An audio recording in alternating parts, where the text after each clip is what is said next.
তিশা এবং মোস্তফা সরোয়ার ফারুকীর অসংখ্য ছবি শেখ হাসিনা এবং তার আওয়ামী লীগের পান্ডাদের সঙ্গে এখন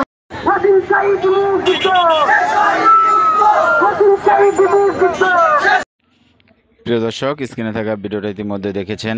আজকের ভিডিওটা খুবই গুরুত্বপূর্ণ, খুবই ইম্পর্টেন্ট একটা ভিডিও। প্রিয় দর্শক, বাংলাদেশের নাগরিক হয়ে থাকেন, ভিডিওটা আপনার জন্য খুবই গুরুত্বপূর্ণ হতে যাচ্ছে। আমরা কথা না বলে সরাসরি ভিডিও স্ক্রিনে চলে যাই।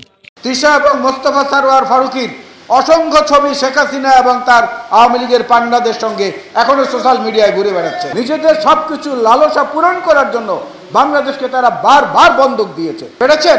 দ্রব্যমূল্য কমাতে পেরেছেন? পারেন নাই। আইন শৃঙ্খলা ভালো করতে পেরেছেন? পারেন নাই। যে খুশি সে যে কোনো একটা দাবি নিয়ে রাস্তায় নেমে যায়, আপনারা সঙ্গে সঙ্গে সেটা হাত পা গুটিয়ে বসে থাকেন। অনেক গুরুত্বপূর্ণ কাজ ছিল আপনাদের সামনে। ডক্টর ইউনূস সাহেবের মতো এরকম একজন সম্মানিত মানুষকে সামনে রেখে যা খুশি তাই হবে, এটা কিন্তু মানা যাচ্ছে না। বৈষম্য বিরোধী ছাত্র আন্দোলন নেতারাও কালকে বলেছেন যে আওয়ামী লীগের লালিত পালিতদেরকে দিয়ে এখন উপদেষ্টা পরিষদের সংখ্যা বাড়ানো হচ্ছে। তারা বলেছে মোস্তফা সরোয়ার ফারুকীর স্ত্রী হচ্ছেন অভিনেত্রী তিশা। তিশা এবং মোস্তফা সরোয়ার ফারুকীর অসংখ্য ছবি শেখ হাসিনা এবং তার আওয়ামী লীগের পান্ডাদের সঙ্গে এখনো সোশ্যাল মিডিয়ায় ঘুরে বেড়াচ্ছে। এই যে শেখ বশির হচ্ছে আওয়ামী লীগের বারবারের নির্বাচিত ভুয়া ভোটের এমপি শেখ আফিল উদ্দিন আকিজ গ্রুপের, তার ভাই। তাকে কি করে উপদেষ্টা করা হলো? কোন যোগ্যতায়? এই প্রশ্নগুলো মানুষ করতে পারে না। এর মধ্য থেকে কিন্তু আপনারা স্বাধীনতা যুদ্ধের মূল চেতনায় আঘাত করছেন। এর মধ্য থেকে কিন্তু আপনারা বর্তমান সরকার ৭ই নভেম্বরের চেতনায় আঘাত করছেন। মানুষ কিন্তু পর্যবেক্ষণ করছে, বাংলাদেশের মানুষ কিন্তু সবকিছু দেখে এবং সময় মতো সেটা আবার ফিরিয়েও দেয়। আরও দুটি ঘটনা এখানে খুবই উল্লেখযোগ্য বলে আমি মনে করি আজকে উল্লেখ করা। মাত্র কিছুদিন আগে আমাদের সেনাপ্রধান, যিনি দেশের ক্রান্তি লগ্নে দায়িত্ব নিয়ে এসে একটা ভালো ভূমিকা পালন করেছিলেন, না হলে এই পালিয়ে যাওয়া সরকারকে হটানোর জন্য আরও হয়তো হাজার হাজার প্রাণ বলি দিতে হতো। সে ওয়াকারুজ্জামান সাহেব ভারতের সেনাপ্রধানের সঙ্গে একটা ভিডিও কনফারেন্স করেছেন। অনেকে দেখেছেন একটা টেলিভিশনে বা পত্রিকায়।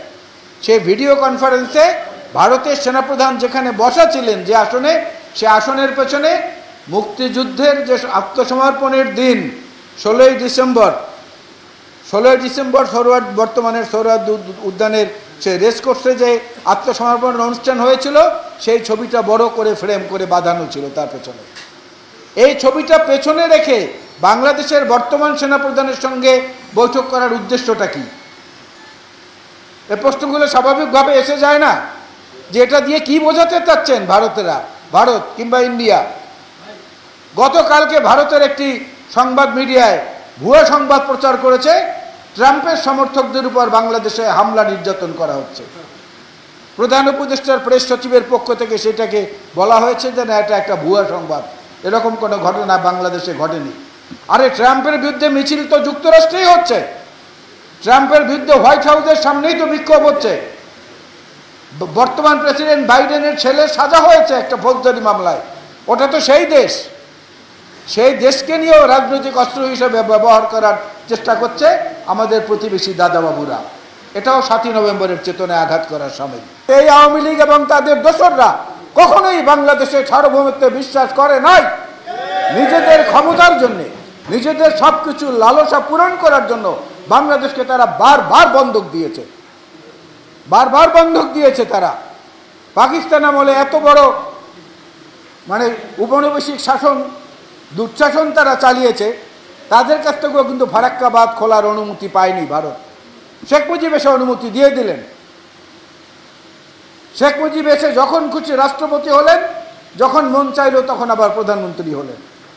অর্থাৎ তিনি নিজেকে মনে করেছেন তিনি এই দেশের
দর্শক দেখছেন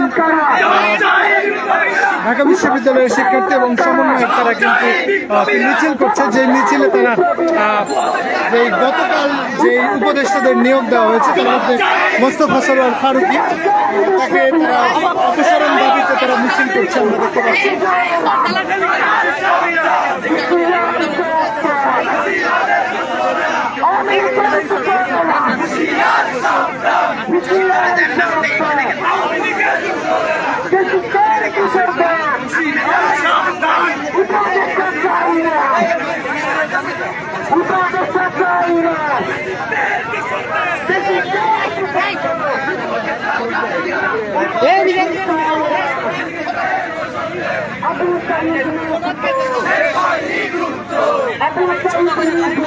শেষ হয়নি যুদ্ধ,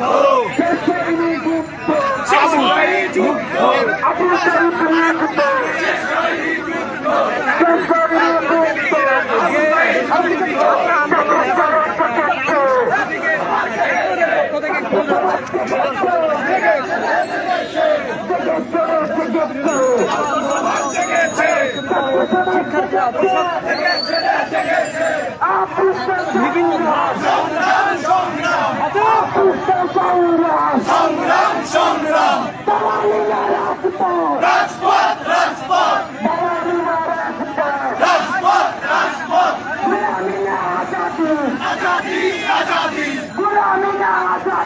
আজাদি আজাদি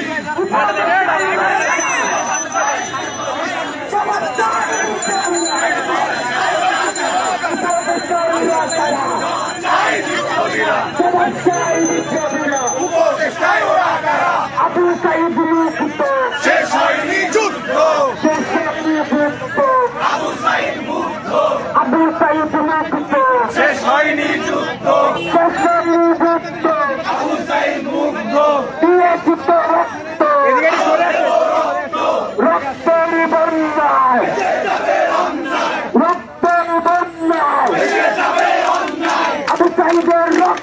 বিনা যেতে দেব না,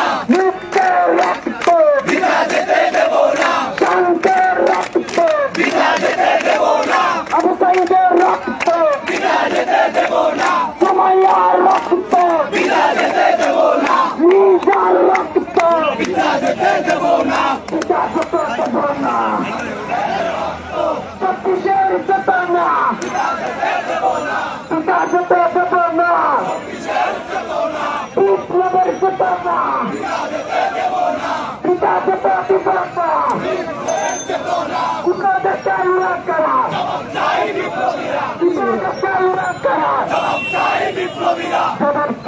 বিপ্লবীরা উপদেষ্টায় ওরা কারা?